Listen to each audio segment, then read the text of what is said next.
Welcome students. तो आज हमारा ग्रुप थ्योरी का लेक्चर नंबर 50 है। दैट इज़ हाफ सेंचुरी हो चुकी है हमारी लेक्चर सीरीज़ की। तो आज हम हाफ सेंचुरी के मौके पर एक बहुत ही इंपॉर्टेंट काउंटर एग्जाम्पल करने वाले हैं और ये बहुत एग्ज़ाम में पूछी जाती है। देखिए वो काउंटर एग्जाम्पल क्या है। मान लें कि जी हमारे पास कोई भी एक ग्रुप है। ओके, तो मान लें कि हमारे पास कोई एक एलिमेंट है, उसका फाइनाइटली ऑर्डर एग्जिस्ट कर रहा है, से वो m है। उसी तरह से मान लेते हैं एक और एलिमेंट है b है, उसका भी फाइनाइट ऑर्डर एग्जिस्ट कर रहा है और वो n है। ओके, तो अब हमने क्या किया कि a और b एलिमेंट को ऑपरेट कराया और ऑपरेट करने के बाद चेक किया उसका ऑर्डर। ठीक है, तो यहाँ से सबसे पहली बात आती है, क्या इस एलिमेंट का ऑर्डर एग्जिस्ट करेगा? एग्जिस्ट करेगा, that is the finitely exist करेगा इस एलिमेंट का ऑर्डर। दूसरी बात, अगर फाइनाइटली एग्जिस्ट करता है तो क्या इस एलिमेंट का order order of A multiply order of B के इक्वल होगा?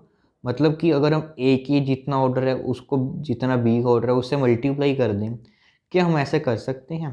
ठीक है, तो इसके लिए क्या करते हैं, हम एक ग्रुप लेते हैं। उस ग्रुप में हमारे पास क्या होंगे? फंक्शंस होंगे,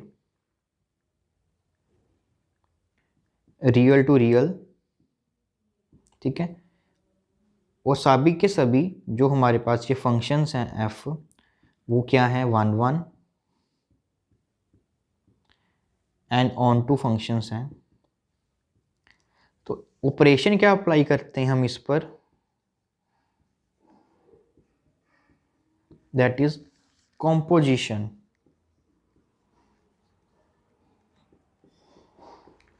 कॉम्पोजिशन ऑफ फंक्शंस, हम इसके ऊपर ऑपरेशन अप्लाई करते हैं। ठीक है, और इसका जो आइडेंटिटी एलिमेंट है वो क्या होगा? हमारे पास identity map, that is I of x is equal to x. ये क्या होगा? इसका आइडेंटिटी एलिमेंट होगा इस ग्रुप का। ये अंडर कॉम्पोजिशन ऑफ फंक्शन हमारे पास एक ग्रुप फॉर्म करता है।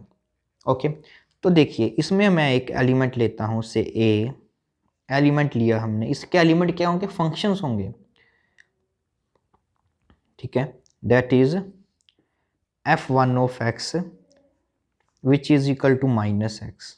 ओके, तो इस एलिमेंट का हम ऑर्डर फाइंड करते हैं। तो हम क्या करेंगे? f1 को f1 से कंपोज करेंगे, तो देखेंगे क्या आ रहा है। x कंपोज किया तो हमारे पास क्या होगा? ये -x आ जाएगा, और फिर से कंपोज कराएंगे तो हमें ये मिलेगा और ये x आ गया। It means f1 of f1 हमारे पास क्या आ गया? Identity map. तो यहाँ से क्या इम्प्लाइज होगा कि जो ऑर्डर है हमारे पास वो f1 का वो 2 है। अब एक और एलिमेंट लेते हैं हम f2, उसे हम डिफाइन करते हैं 1 - x। अब फिर से हम f2 ऑफ f2 कंपोज करते हैं तो देखते हैं क्या मिलता है हमें। तो हमें मिलेगा f2 1 - ऑफ x। तो फिर से यहाँ पर f2 अप्लाई करेंगे तो हमें मिलेगा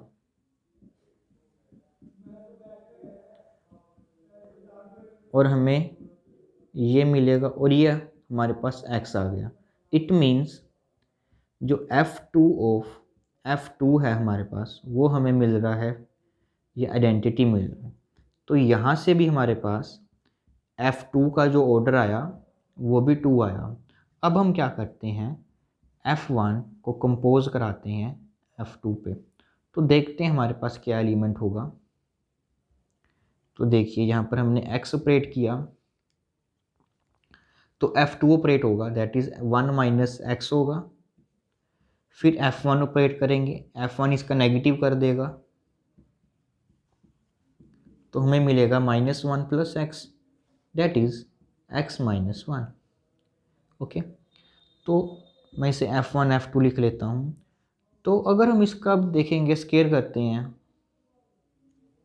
x-1 का, मतलब कि यहाँ पर कंपोज कराएंगे 2 बारी तो क्या होगा,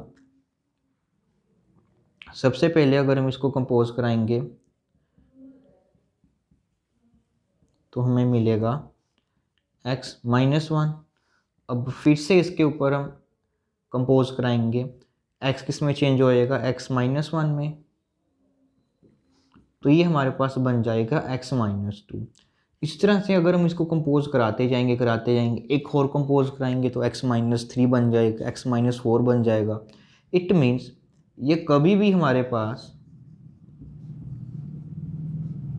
जितनी मर्जी हम इसकी बड़ी पावर लें, वो कभी भी हमारे पास जो है आइडेंटिटी मैप के इक्वल नहीं आने वाला।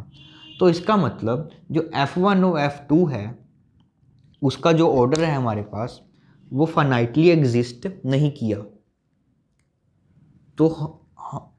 तो हम ये कह सकते हैं कि अगर हमारे पास कोई एक एलिमेंट है ए, उसका ऑर्डर एग्जिस्ट कर रहा है, एक एलिमेंट बी है उसका ऑर्डर एग्जिस्ट कर रहा है, तो हम इससे ये नहीं कह सकते कि जो ए बी एलिमेंट है उसका भी ऑर्डर एग्जिस्ट करेगा। ओके, तो ये हमारे पास इसकी काउंटर एग्जांपल है। अब हम हमारी सेकंड काउंटर एग्जांपल के पास चलते हैं, जिसमें क्या है कि ए का ऑर्डर फाइनाइटली एग्जिस्ट कर रहा है, बी का भी ऑर्डर फाइनाइटली एग्जिस्ट कर रहा है और ए बी का भी ऑर्डर फाइनाइटली एग्जिस्ट कर रहा है। तो क्या order of A B equal होगा order of A into order of B के, देखते हैं। तो इसके लिए हम क्या करते हैं, एक क्यूवेट ग्रुप लेते हैं।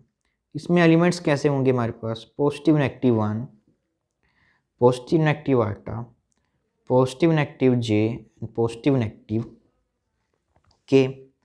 अब देखिए हम एलिमेंट लेते हैं आयोटा, ऑर्डर जो होता है हमारे पास आयोटा का वो 4 होता है और जो जे एलिमेंट है उसका भी ऑर्डर हमारे पास क्या होगा, 4 होगा। दोनों का फाइनाइटली एग्जिस्ट कर रहा है।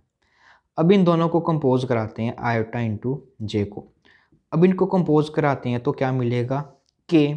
तो ऑर्डर ऑफ आयोटा जे हम किसके इक्वल हो जाएगा, ऑर्डर ऑफ के और ऑर्डर ऑफ के भी हमारे पास क्या होता है, 4। तो अब देखते हैं हम, that is order of iota. तो इधर अब हम लिखते हैं ऑर्डर ऑफ आयोटा जे और इधर हम लिखते हैं order of iota into order of J. देखिए आयोटा इंटू जे का जो ऑर्डर आ रहा है वो हमारे पास 4 आ रहा है और यहाँ पर आयोटा का ऑर्डर क्या आ रहा है, 4 इनटू जे का ऑर्डर क्या आ रहा है, 4। तो ये दोनों इक्वल नहीं आ रहे क्योंकि ये हमारा 16 बन रहा है और यहाँ पर ये 4 आ रहा है। ठीक है, तो यहाँ से अब हमारे पास ये कंक्लूजन हो रहा सबसे पहले कि अगर किसी ग्रुप के किसी एक एलिमेंट का ऑर्डर और दूसरे एलिमेंट का ऑर्डर फाइनाइटली एग्जिस्ट कर रहा है, तो सबसे पहली बात कि जो ऑर्डर होगा ए बी का वो नेसेसरी नहीं है कि वो भी एग्जिस्ट करेगा। अगर मान लेते हैं कि ए बी का भी ऑर्डर हमारे पास एग्जिस्ट कर रहा है, जो पॉसिबल होगा फाइनाइट ग्रुप, हर एक फाइनाइट ग्रुप में, तो उसमें भी ये जरूरी नहीं होगा, नेसेसरी नहीं है कि इसका ऑर्डर जो है order of A into order of B के इक्वल होगा। ओके, तो फिर से आगे एक बात आती है, अगर मान लें कि ए बी का ऑर्डर फाइनाइटली एग्जिस्ट कर रहा है और ए बी का भी ऑर्डर हमारे पास फाइनाइटली एग्जिस्ट कर रहा है, तो क्या कोई ऐसी कंडीशन है कि इनके ऑर्डर पर हम इम्पोज करें, ए बी के एलिमेंट के ऊपर इम्पोज करें ऐसी कंडीशन कि ऑर्डर ऑफ ए बी हमारा किसके इक्वल आ जाए, order of A into order of B के लिए। ठीक है, तो वो जो कंडीशन है वो हम हमारे नेक्स्ट लेक्चर में देखेंगे कि वो क्या कंडीशन है और उसका हम फुल प्रूफ देंगे, जो कि बहुत ही इंपॉर्टेंट प्रूफ है।